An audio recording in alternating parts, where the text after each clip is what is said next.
Hey there, welcome back to our Harkla YouTube channel. We're happy to have you here with us today. I'm Rachel. And I'm Jessica, and we're the Certified Occupational Therapy Assistants with Harkla.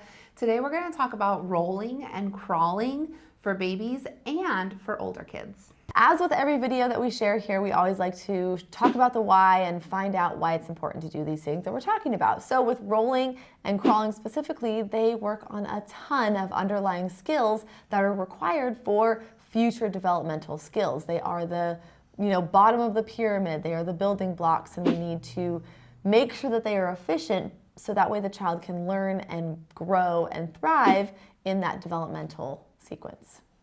Now, when we're talking about rolling, this specific milestone helps the infant learn and develop the visual vestibular systems together.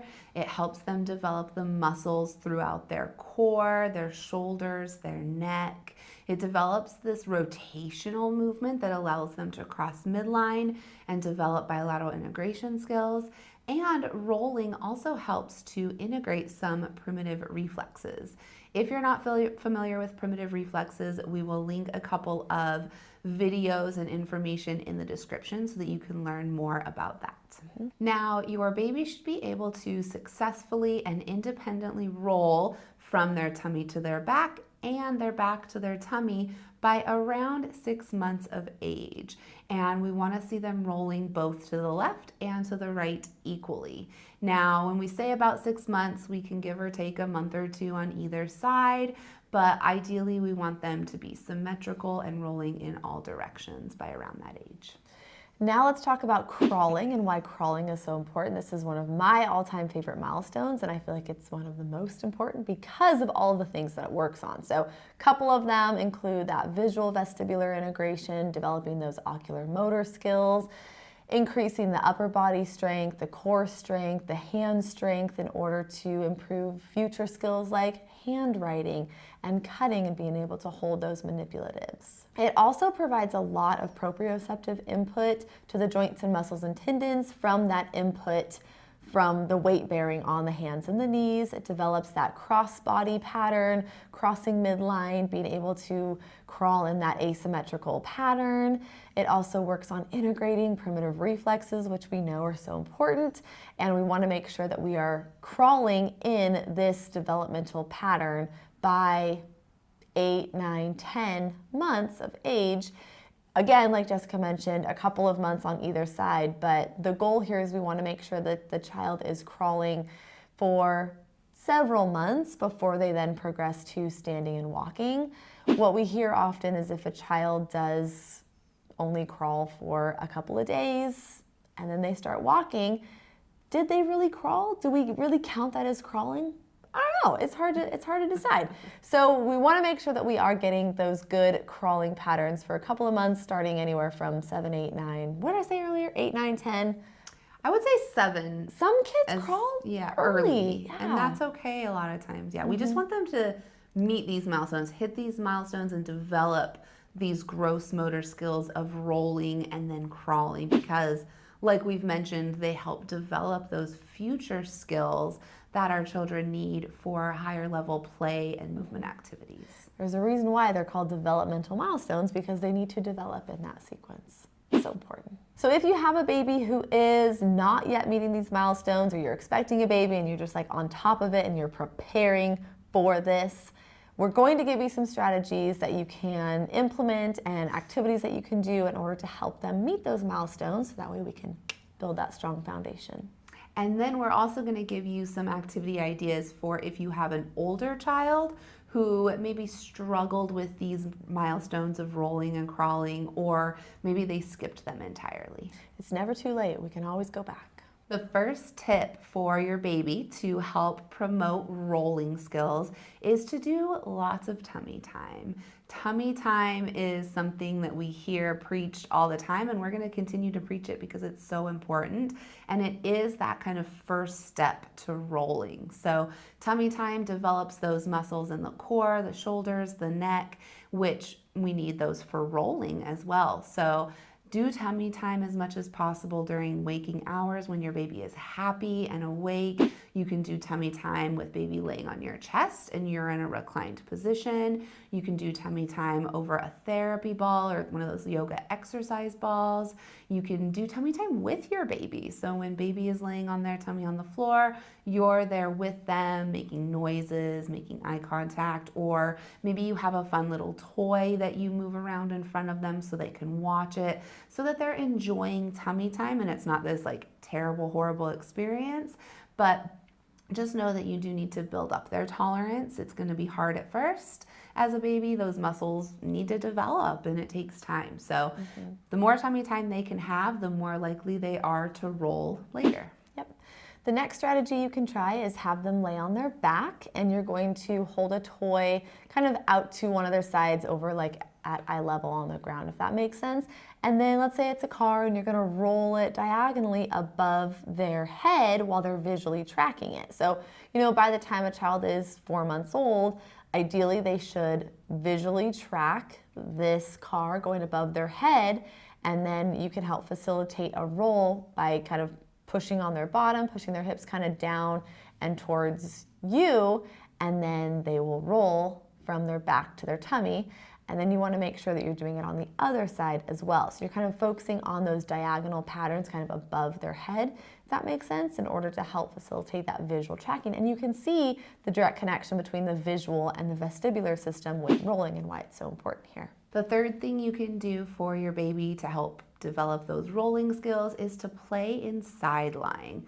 So when baby is laying on the floor, you're going to position them laying on their side, and you can use maybe your leg to support them behind their back, or roll up a blanket to support them, to keep them in that side lying position, and give them a toy to hold or look at, maybe a mirror, and you're going to place that in front of their vision so they can see it, they can reach for it, and they might even start rolling from side lying into their tummy time, and then you can help them roll back onto their side. When you're doing the side lying play, just make sure you're doing both sides equally. So if you start them on their right side, make sure you do an equal amount of time laying on their left side as well. Now let's move on to crawling, the most important one. I mean, is it? So, yes. Let's say your baby is up on their hands and knees. They have mastered getting onto that quad position that we love so much. What you can help to do is to help kind of stabilize them at their hips and help facilitate a gentle rock. That rocking pattern is beneficial for integrating primitive reflexes, specifically the STNR, and it can help transition them into that forward crawling pattern, because once that reflex is integrated, then they will be able to progress forward into those reciprocal arm movements. If your child is struggling to get into that weight-bearing position, then you can put them maybe over your knee or over a blanket, a rolled up blanket, or put their lower body on a pillow, and you can focus just on weight bearing on their upper body, open palms, make sure their hands are flat on the ground, and you can focus on just strengthening. You can even grab their hips a little bit and kind of rock them side to side and work on weight bearing left to right while they are in that supported wheelbarrow position, I guess is what you'd call it.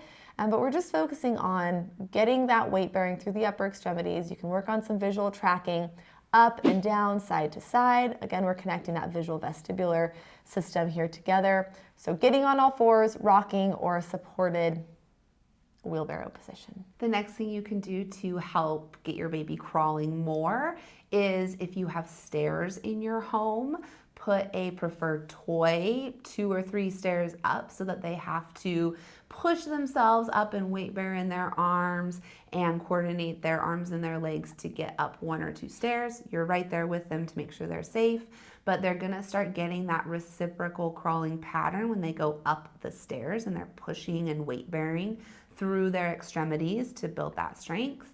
You can also do this with couch cushions or couch pillows, or even just your leg, where they have a preferred toy on the other side of the obstacle and they have to get up into their hands and knees and lift one arm up over the obstacle, their next arm up over the obstacle, and then figure out how to get their legs over that obstacle. So this is gonna really get that coordination of arms and legs going while they're weight bearing and getting into that reciprocal movement pattern.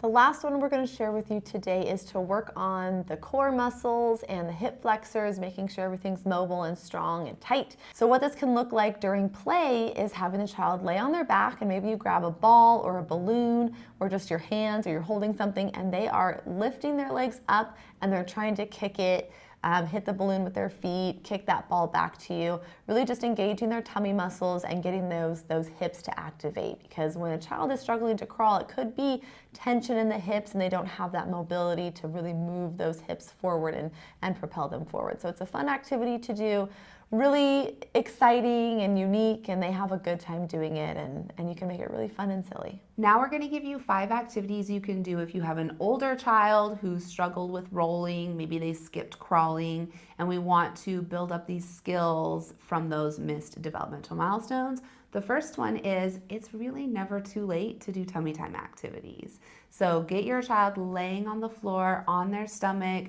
propped up on their arms while they do a puzzle or play a game or read a book or watch TV, whatever it is. If you can do tummy time with them and lay on your stomach with your child, it's more motivating as well, but get your child on their stomach and you can help develop those muscles. The next one is to roll. Roll in both directions. Roll down the grassy hill at the park. Do a log roll across the furniture. Set up some pillows and blankets and stuffed animals and roll over them and roll back the other way. Just make sure after you're doing these rolling activities, you're following with proprioceptive input, which is calming and grounding to the nervous system, because rolling is a vestibular-based activity, especially with that rotary input, meaning that like rotation. It can be very overwhelming for certain kids, so we want to make sure that we're decompressing, we're organizing that nervous system by following with heavy work, jumping and crashing, a steamroller with a therapy ball. Any compression, stretching to the joints and muscles and tendons will help override that overstimulation that could possibly occur. The next one is crawling, kind of similar to tummy time. You're never too old to crawl, and if your child did skip crawling as an infant, they can get down on their hands and knees and crawl now. One of my favorite ways is to create tunnels or have a tunnel available for them to crawl through. You can DIY a tunnel with blankets and chairs, but get your child down on their hands and knees to crawl, and they're going to build so much strength. The next one going along with crawling is to do animal walks, things like bear walks and crab walks and elephants and whatever animals you can think of, or whatever animals are motivating to the child.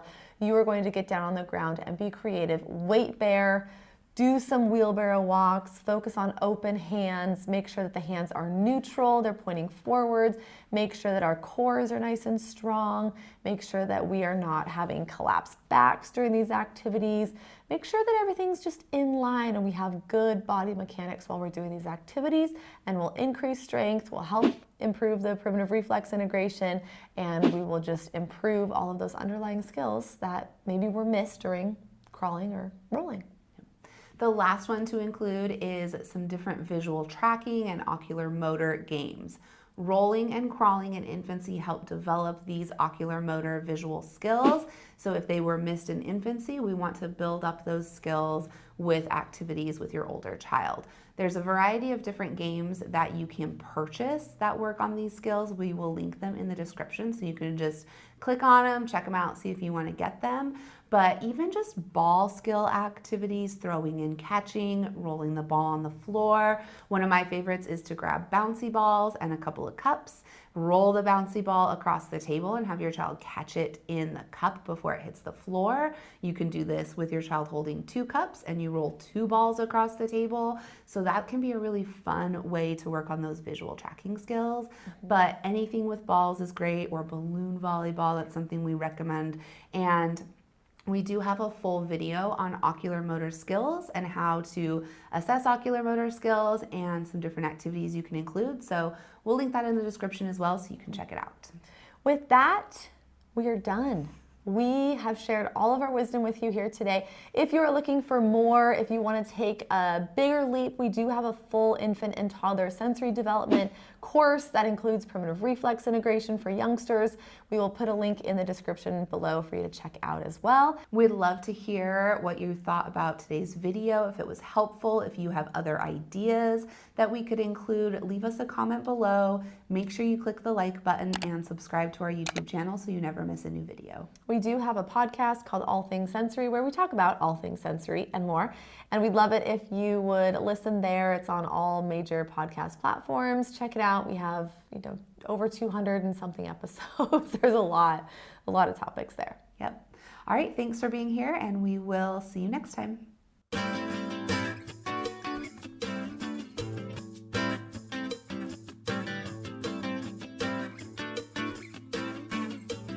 Hey there, welcome.